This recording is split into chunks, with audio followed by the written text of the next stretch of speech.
के खड़ा रही हूँ। नहीं नहीं देसी नहीं, ऑडियो नहीं आएगा सर। ऑडियो नहीं ऑडियो ठीक है।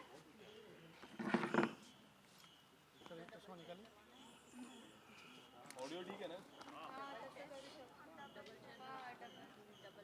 क्या डबल चेयर बिकॉज ये हाइट एकदम नीचे हो रहा है। एक उधर रख कौन नहीं? डबल चेयर करिए।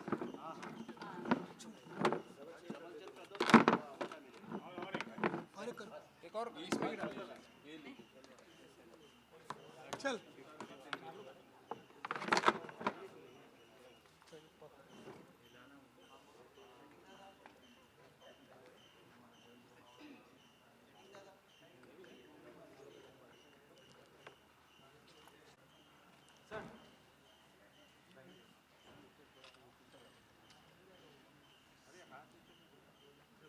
कॉन्ग्रेचुलेशन, नए किरदार से नई जर्नी शुरुआत हो रही है आपकी। कितने एक्साइटमेंट हो इस जर्नी के लिए? जो ये कैरेक्टर है ये बहुत लविंग कैरेक्टर है। इस कैरेक्टर को ऑलरेडी बहुत ज़्यादा प्यार मिल चुका है। तो सबसे पहले तो मैं आशीष सर को दिल से थैंक यू बोलना चाहूँगा कि इतने लविंग, इतने पॉपुलर कैरेक्टर को इन्होंने इतना मतलब जिम्मेदारी वाला काम इन्होंने मेरे कंधों पे रखा। तो उसके लिए सर दिल से धन्यवाद आपको जेन्युइनली। और एक्साइटेड, मैं बहुत ज़्यादा एक्साइटेड हूँ।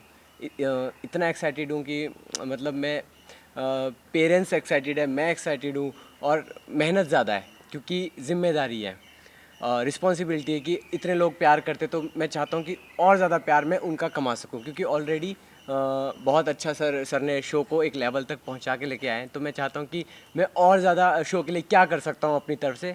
तो मैं इसलिए एक्साइटेड और मेहनत कर रहा हूँ। आशीष सर, आपसे पूछना चाहूँगी कि आपने नीतीश को इन्हें क्यों चुना कि टप्पू का ये रोल निभाएं? देखिए, अभी नीतीश ने बहुत अच्छी बात कही कि उसको दर्शकों का प्यार चाहिए। जब हमने कहा कि तू टप्पू का रोल करेगा तो थोड़ा ये भी हो गया, नर्वस भी हो गया कि टप्पू का रोल, क्योंकि ऑलरेडी लोगों ने इसको टप्पू के कैरेक्टर को बहुत प्यार दिया है।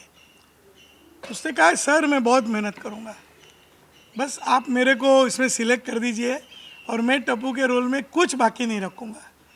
और मुझे ये बात उसकी बहुत अच्छी लगी कि उसने दर्शकों का ध्यान दिया, क्योंकि मैं बार बार कहता हूँ कि हम लोग जो भी है आज दर्शकों की वजह से। अभी ये शो हमारा नहीं है, हमारे दर्शकों का है। तो बस वो मेहनत करने के लिए तैयार था और हमारी टीम भी ऐसा अच्छा टप्पू मिल जाए मस्त, तो हम लोग भी तैयार है।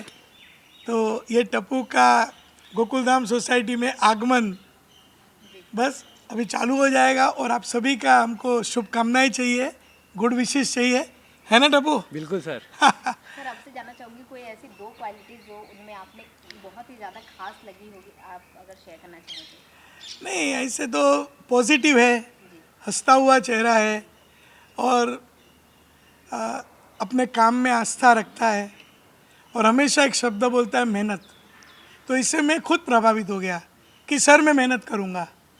तो मुझे भी बहुत अच्छा लगा कि जो आदमी मेहनत करने से नहीं घबराता है और मेहनत करने के लिए तैयार रहता है तो उससे बेटर क्या हो सकता है। तो बस दर्शकों को एक ही मेरा अनुरोध है कि ये टप्पू को प्यार दे और टप्पू को स्वीकार करे। टिपेंद्र जेठालाल गढ़ा, 1 साल से हम लोग, अधिक समय से हम लोग मिस कर रहे थे, हमारी गोकुलधाम सोसाइटी मिस कर रही थी। तो अब ये टप्पू आपके सामने हाजिर है, रोज हल्ला गुल्ला और मस्ती करने के लिए।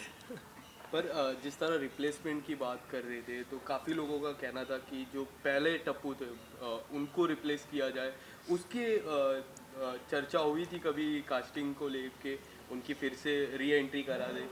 नहीं, देखिए हम सभी के लिए ओपन है।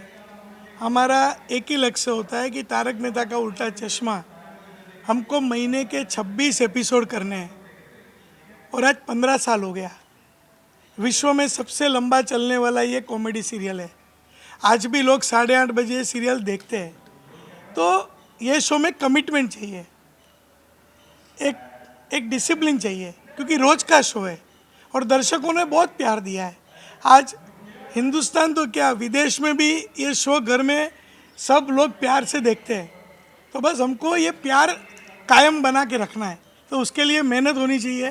तो जो लोग भी ये शो करना चाहते थे या करना चाहते हैं, तो कभी कभी वो ये मेहनत नहीं कर पाते, उनको छुट्टियाँ चाहिए होती है, हम ये नहीं करेंगे, ये रोज़ का कमिटमेंट है। तो हमने वही देखा कि जो लोग उसके लिए तैयार थे तो उनका ही हमने कास्टिंग किया। और 6 महीने से या पूरे 1 साल से हमने न जाने कितने लड़कों का ऑडिशन टेस्ट लिया, कितने लोगों को मिले, इंटरव्यू लिया, लुक टेस्ट किए। तो बहुत मेहनत की, मेरी टीम ने भी बहुत मेहनत की और अल्टीमेटली हमने ये टप्पू को हमने चुना। नीतीश, आपसे जानना चाहूँगी सबसे ज़्यादा चैलेंजिंग पार्ट आपके लिए क्या कुछ रहने वाला है टप्पू के कैरेक्टर में, अगर निभा रहे हैं? हाँ, टप्पू के लिए सबसे ज़्यादा चैलेंजिंग मुझे लगता है कि प्यार पाना, ऑडियंस का प्यार पाना। कैरेक्टर तो मैं करूँगा वो, और मैं अपनी तरफ से बेहतर करूँगा, बट ऑडियंस मुझे कितना प्यार देगी ये ज़्यादा इम्पोर्टेंट है, क्योंकि ऑडियंस ऑलरेडी प्यार करती है टप्पू को। अब मेरे को उस लेवल से और ज़्यादा चाहिए, तो ये सब ऑडियंस पे डिपेंड करता है और मुझे वही चाहिए। टप्पू में क्या कुछ नयापन देखने को मिलने वाला है? जिस तरीके से टप्पू बदल रहे हैं कैरेक्टर, कैसे आप बताना चाहेंगे? टप्पू में क्या कुछ नया? टप्पू के लिए बहुत कुछ नया होगा, क्योंकि अब टप्पू सेना बड़ी हो गई है। अभी वो छोटी टप्पू सेना नहीं है जो, तो हल्ला गुल्ला मस्ती तो बच्चे लोग करते ही, हम भी करते हैं। तो ये टप्पू सेना के साथ बहुत सारी नई कहानी होगी। वो अभी कुछ कंपनी में जॉब करने जाएंगे, अभी ये बड़े हो चुके हैं, अभी पढ़ लिख चुके हैं। हमको दर्शक हमेशा कंप्लेन करते हैं कि टप्पू सेना बड़ी हुई कि नहीं, कि हमेशा बस खेलती रहती है। तो बस अभी उनकी स्टोरीज़ होगी, उनका घूमना फिरना होगा, और जो मम्मी पापा के साथ जो भी जनरेशन गैप होता है, जो भी कुछ छोटी मोटी अभी उनकी जो सपने हैं, उनकी जो इच्छाएं हैं, उसके ऊपर हम लोग स्टोरी में ध्यान देंगे। तो गोकुलधाम यानी ये तारक मेहता का उल्टा चश्मा में अभी टप्पू सेना का रंग मस्ती वाला तो होगा, टप्पू सेना के साथ शरारतें कभी भी दूर नहीं जाएगी, लेकिन बहुत सारी नई स्टोरीज आएगी, ये बहुत सारी नई स्टोरीज आएगी। तो इससे एक उम्मीद है कि मैं दर्शकों को और एक नए मुकाम पे लेके जाऊंगा। पिछले 1-2 साल की मैं अगर बात करूँ, काफ़ी सारे रिप्लेसमेंट हुए, तारक जी रिप्लेसमेंट हुए, फिर सोनू काफ़ी समय पहले रिप्लेस हुई जो पलक निभा रहे। जो एक्सेप्टेंस मिलता है सोनू के किरदार को मिल गया, तारक मेहता के किरदार, सोडी जी के किरदार को जो एक्सेप्टेंस लोगों से मिलता है वो काफ़ी शानदार है। पर लोगों का सबसे बड़ा सवाल है कि दया भाभी की रिप्लेसमेंट कब होगा, क्योंकि कितने सालों से वो एक रिप्लेसमेंट नहीं हो रहा है। सर, अगर आप उस पर कुछ अगर कहना चाहोगे, लोगों की काफ़ी मांग है कि उनका भी कोई किरदार आए, क्या कोई उनका रिप्लेसमेंट, या फिर दया भाभी जो पुरानी दया भाभी थी वही आए? देखिए, अब तक जो सब सवाल थे ना, सब बराबर थे। अब ये दया भाभी कब आने वाली, वो एकदम आप बॉलिंग के अंदर गुगली डालते थे तो इसका जवाब देना थोड़ा बहुत कठिन है। लेकिन अभी हम सब लोगों ने यानी पहले से ही हमने सब लोगों ने मन बना लिया है कि मैं बार बार कहता हूँ कि पुराने दया भाभी दिशा वाकानी आते हैं तो हमारी बहुत इच्छा है, हम भगवान को प्रार्थना करते हैं कि वही ये शो, ये किरदार करने वापस आ जाए। लेकिन मैं बार बार कहता हूँ कि उनका कुछ अभी एक पारिवारिक जीवन है और वो अपने पारिवारिक जीवन को प्राधान्य दे रहे हैं, तो उनका आना थोड़ा मुश्किल लग रहा है। लेकिन अब टप्पू आ गया तो नया दया भाभी भी जल्दी आ जाएगी। दया भाभी का वही गरबा डांडिया सब गोकुलधाम सोसाइटी में शुरू हो जाएगा। थोड़ा समय इंतज़ार कीजिए, क्योंकि दया भाभी का किरदार के लिए वो पात्र को ढूंढना, वो आर्टिस्ट को ढूंढना भी एक कठिन काम है, और हमको रोज़ एपिसोड भी बनाने हैं, तो वो ट्रैक भी थोड़ा मुश्किल हो जाता है। इसके लिए थोड़ा बहुत हमारा डिले चल रहा है। लेकिन मैं दर्शकों की मांग समझ सकता हूँ कि वो दया भाभी को मिस कर रहे हैं, मैं भी मिस करता हूँ, मेरा परिवार भी मिस करता है। लेकिन अभी ज़्यादा दूरी नहीं है, ज़्यादा देर नहीं है, अभी दया भाभी जल्दी दिखेंगे। और कुछ? Thank you sir. लास्ट में व्यूअर्स को कुछ बोलना और अगर आप व्यूअर्स को कुछ मैसेज देना चाहिए? नहीं, अभी आपने कहा कि कुछ लोग बदल रहे हैं, तो अभी देखिए 15 साल का जर्नी है। आज 2008 में हमने शो चालू किया था। ज़्यादातर सब आर्टिस्ट वही है, कुछ लोग बदले हैं कि जिसके कारण सबके अलग अलग है। मैं वो कारणों में जाना नहीं चाहता हूँ, मैं कहता हूँ कि मैं सबको जोड़ के रखता हूँ। हमारे शो के अंदर कभी भी कोई उस टाइप से कभी झगड़ा या कंट्रोवर्सी नहीं होती है। मैं हमेशा भगवान को प्रार्थना करता हूँ कि भाई ये जो मेरी टीम है 2008 से, चाहे वो चाय देने वाला स्पॉट बॉय हो, मेकअप मैन हो, ड्रेसमैन हो, हम सब एक परिवार है, एकजुट रह के काम करते हैं, एकजुट है। लेकिन अभी कोई काम करना नहीं चाहे, किसी की कुछ समस्या हो, किसी की कुछ हेल्थ रिलेटेड समस्या हो, किसी को अभी जीवन में और कुछ करना हो, तो हम लोग समझाते हैं और क्या कर सकते हैं। बाकी कोई हमारी वजह से कोई शो छोड़ के जा रहा है ऐसा बिल्कुल भी बात नहीं है। और जो भी मीडिया में समाचार आते हैं कि भाई हमने किसी के पैसे नहीं दिए या कोई ऐसी भी कोई बात नहीं है। मैं किसी का मेहनत का पैसा मेरे जेब में रख के क्या करूं? भगवान ने मुझे बहुत कुछ दिया है, सबसे ज़्यादा तो मुझे प्यार दिया है।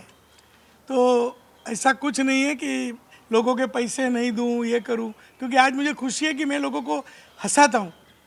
आज ईश्वर ने हमको वो काम दिया है जिसके लिए हमको निमित्त बनाया है। तो ये सारी बातों के ऊपर जो सोशल मीडिया पे कभी कभी कुछ भी न्यूज़ आती है तो उसका विश्वास न करें। अगर कुछ ऐसा होगा तो हम आपको सामने से आके बोल देंगे कि भाई हमारी गलती हो गई या जो भी हो गया। तो ऐसा कुछ नहीं है, हमारा काम एक ही है, सबको हंसाए रखो। 8:30 बजे जब दर्शक आते हैं तो बस हम अच्छे से अच्छा एपिसोड बना के उनके सामने दें। हमारे राइटर, हमारे डायरेक्टर सभी वही मेहनत करते हैं। Thank you.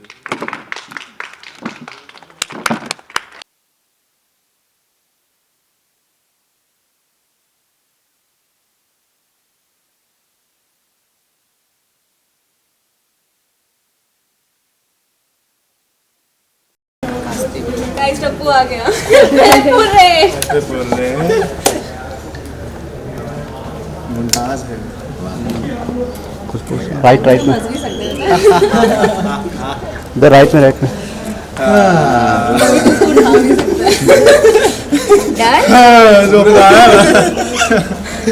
छोड़ दो।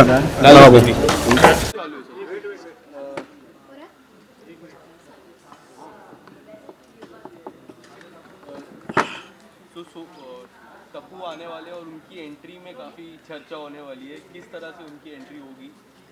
देखिए, टप्पू की एंट्री जो अंदाज से होने वाली है, सॉरी, अगर आप भी आकर बैठ टप्पू को भी ले लो तो खत्म ही कर। नहीं उनका अच्छे से अलग से, खाली मैं टप्पू की एंट्री कैसे होने वाली है उतना ही बोलता हूँ। हाँ?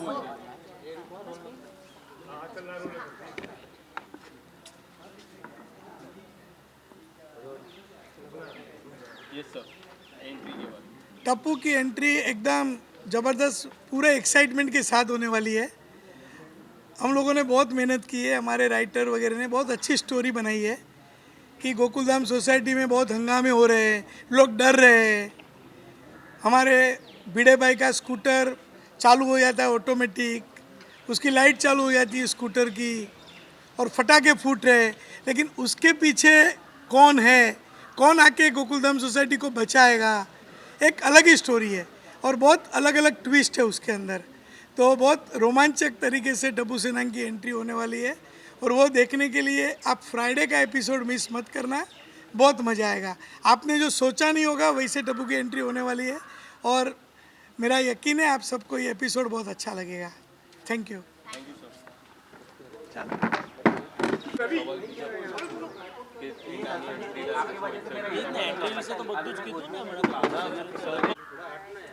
वो तो पता है, 15 साल से वही कर रहे हैं हम लोग, तो कैरेक्टर के हिसाब से तो सबको पता ही है। बट थर्ड टप्पू हाउस है ये भी केवू गड़बड़ है ना, त्रीजो टप्पू हाउस है।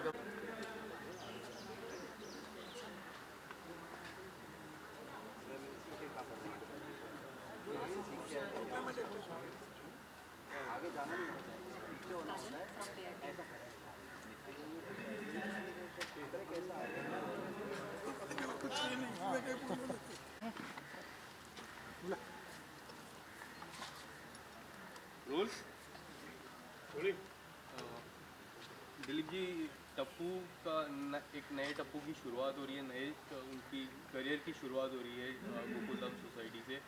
आपसे जानना चाहूँगा कि किस तरह से देख रहे हो इस नए टप्पू को? हमारे लिए तो नया टप्पू तो मतलब टप्पू टप्पू है कैरेक्टर वाइज। तो नए एक्टर आए हैं नए इस किरदार को निभाने के लिए। तो बस मैं इनसे यही कहूँगा नीतीश जी को कि all the best, as a very enthusiastic actor. और बस पूरी टीम उनको मिलके हम कोशिश करेंगे कि सब मिलकर के ऐसे सीन हम कर सके कि लोगों का मनोरंजन हम कर सके इतने सालों से जो करते आ रहे हैं। तो होपफुली लोगों को मज़ा आए। ऐसे आसिफ भाई सीन बनाएंगे या राइटर के साथ मिलके और हम उनको न्याय दे सके एज एन एक्टर। आपसे जानना चाहूँगा दिलीप जी के साथ किस तरह से अब तक की शूटिंग के दौरान किस तरह का एक्सपीरियंस रहा है आपका? एक्चुअली सर का जो कैरेक्टर वो मेरा फेवरेट कैरेक्टर है टीवी में। और जेन्युइनली बोलूँ सर लिविंग लेजेंड है। मतलब सर को स्क्रीन पे देखना इस अल्टीमेट की सर के न्यूएंसेस, सर का स्पॉन्टेनिटी, सर का इम्प्रोवाइजेशन इज़ अल्टीमेट। तो एज एन एक्टर ऑल्सो तो क्या है कि जैसे सर मैंने सर के साथ स्क्रीन शेयर करा, सर के साथ जो मेरा एक्सपीरियंसेस रहा मैंने इतना सीखा है। और सर ने मुझे एक बहुत प्यारी चीज़ सिखाई है जो कि सर मैं अभी भी कोशिश कर रहा हूँ सीखने की, मैं अभी भी नहीं सीख पाऊँ। सुनना, लिसनिंग। हम लाइफ में सुन भी नहीं पाते कि किसी से हम बात कर रहे हो तो हम सुन नहीं पाते। अभी मैं कुछ और, आप लोग कुछ और सोच रहे हो कि नेक्स्ट क्वेश्चन में हम क्या पूछेंगे, तो अभी एक्चुअली आप मेरी बात नहीं सुन रहे। तो ऐसा यही चीज़ इन्होंने मुझे सिखाई एज एन एक्टर भी। जब हम कोई सीन करते हैं सामने वाले एक्टर की, जब तक हम सुनेंगे तब तक हमारा नेचुरल रिस्पॉन्स नहीं आएगा, रिस्पॉन्ड नहीं आएगा। तो वो चीज़ इनकी सबसे पहली सीख थी। वैसे ही अभी मुझे बहुत सारी सीख उनसे मिलने वाली है। तो मैं बहुत एक्साइटेड हूँ और मैं बहुत सीखने के लिए रेडी भी हूँ, मेहनत करने के लिए भी रेडी हूँ। Thank you so much sir for being there. Really sir बहुत सीखना है सर आपसे। तो सबसे इम्पोर्टेंट जिस तरह आपने कहा मुझे अभी, और क्या ऐसी कोई क्वालिटी है जो सर से आप सीखना चाहोगे? जिस तरह आपने लिसनिंग की एक क्वालिटी बताई, हाँ। और कोई ऐसी क्वालिटी सर की? To be in the moment, to be in the moment like as a character. जैसे अभी हम यहाँ पे हैं तो मैं एज अ नीतीश आपसे बात कर रहा हूँ या एज अ टप्पू आपसे बात कर रहा हूँ। ये इंपॉर्टेंट है कि अगर मैं आपसे टप्पू की तरह बात करूँ तो मेरा थॉट प्रोसेस भी टप्पू की जैसा होना चाहिए। तो मैं आंसर भी टप्पू की जैसा करूँ, ना कि नीतीश की तरह करूँ। तो सर के अंदर ये बहुत नेक्स्ट लेवल क्वालिटी है। तो मैं सर से ये भी ज़रूर सीखना चाहूँगा। और मैं इसके लिए क्या करता हूँ, जेन्युइनली मैं क्या करता हूँ, जब सर का क्लोजेस चल रहा होता है तो मैं बैठता हूँ वहाँ पे मॉनिटर पे यही चीज़ सीखने के लिए कि सर कैसे पकड़ते हैं, कैसे ऑन स्पॉट सीन में मतलब इम्प्रोवाइज बनाते हैं सर। अभी हम यहाँ टप्पू के लिए जमा हुए हैं तो मेरी तारीफ अभी बंद करते हैं, इनके बारे में बात करते हैं। नहीं सर, ये कभी ख़त्म नहीं होगा। सर पिछले एक साल में कई सारे बदलाव हुए एज ए कैरेक्टर वाइज, पर जिस तरह का एक्सेप्टेंस और जिस तरह का प्यार कंटिन्यू रहा है इतने सालों से, ओवर एंड डेकेड, सर आप किस तरह, स्पेशली आपके किरदार को सबसे ज़्यादा प्यार मिलता है, आप किस तरह से देखते हो इस प्यार को लोगों की तरफ से? नहीं, मैं तो जितना भी हमारे जो दर्शक हैं उनका जितना शुक्रगुजार हम करें उतना कम है। क्योंकि पिछले इस जुलाई में 15 साल कंप्लीट होंगे इस सीरियल को। तो लोगों ने मतलब बेतहाशा हमें प्यार दिया है, आज भी करते आ रहे हैं। जब भी बाहर कोई मिलता है तो इतना आशीर्वाद हमें देते हैं, बड़े बुज़ुर्ग हो, बच्चे हो, इतने प्यार से मिलते हैं। तो मैं समझता हूँ ये कोई डिवाइन फोर्स है जो काम कर रहा है कि 15 साल तक ये कोई सीरियल का चलना और लोगों का प्यार इतना बरकरार रहना, ये वाकई में, हालांकि नो डाउट सबकी मेहनत है, सब कहेंगे कि भाई सब मिलकर के मेहनत कर रहे हैं, लेकिन जो राइटर्स है, आसिफ भाई है, जो एक उनको डे टू डे लेवल पे जो एक नई नई चीज़ें सूझना, वो बहुत इम्पोर्टेंट है कि वो ऊपर वाले की कृपा है कि वो कुछ नई नई चीज़ें वो सुझाता है, तब जाके इंटरेस्टिंग एपिसोड्स बनते हैं और लोगों का मनोरंजन होता है। दिलीप जी, सबके रिप्लेसमेंट मिल गए, पर एक रिप्लेसमेंट अभी भी लोगों की तरफ से चर्चा होती है, दया भाभी की। आप अगर कुछ उसमें कहना चाहोगे? काफ़ी लोग मिस करते हैं उनको, टेलीविज़न पे काफ़ी मिस किया जाता है, वो किरदार को काफ़ी मिस किया जाता है, उस पर अगर आप कुछ कहना चाहो? क्या कहूँ, आप बोलिए, क्या सुनना चाहते हैं आप? कि कब रिप्लेसमेंट होगा, कि अगर वो तो आसिफ भाई बता सकते हैं क्योंकि इस शो के सर्वे सर्वा वो ही है। तो क्या वो रिप्लेसमेंट करना चाहते हैं, नहीं चाहते हैं, कोई नए किरदार को कास्ट करना चाहते हैं, नहीं चाहते, वो तो वही बता सकते हैं। मैं बतौर एक actor, yeah definitely I miss the character of Daya, because it was a long spell Daya Jetha के काफ़ी मज़ेदार सीन्स आप लोगों ने इतने सालों से देखे हैं। तो जब से दिशा जी गए हैं तब से of course that part, that angle, that funny part has been missing. The the chemistry between Jetha and Daya has been missing. और लोग भी वही कहते हैं. But yeah, let's see. I mean, I'm always positive. Asit bhai is always positive. So you never know. What happens. Maybe something interesting, something positive might happen. कल किसने देखा है? तो आज जो है बस हम करते ही आ रहे हैं. स्पेशली वो विंडो का जो सीन है काफ़ी बार वो शूट हुआ है और वो पर्टिकुलर सीन को काफ़ी लोग मिस करते हैं। आप कितना मिस कर पाते हो ऑन सेट वो सीन को? जब भी आप ऑफिस जाते थे पीछे से दया भाभी आपको बुलाती थी और ये खिड़की में बबीता जी रहती थी, वो एक जो ट्रायो सीन होता है उसको काफ़ी मिस किया जाता है। आप कितना मिस करते हो उस शॉट को? नहीं, ऐसे तो देखिए अभी पिछले 14 साल में 3700 एपिसोड्स हमने किए हैं, तो इस तरह के ये एक आध दो नहीं, मतलब कितने सारे सीन्स हैं जो बहुत ही मज़ेदार सीन्स हो गए हैं, हो चुके हैं और बहुत ही मज़ेदार ऐसे सीन्स हमने किए हैं, मज़ा आता है. But yeah let's see, I mean future में मिस तो करेंगे definitely. As an actor I do miss because there is certain kind of chemistry between the actors और उसी से पूरा एक सीन बनता है. तो yeah definitely I do miss her. Yeah thank you so much and all the best for your journey. Thank you. Thank you.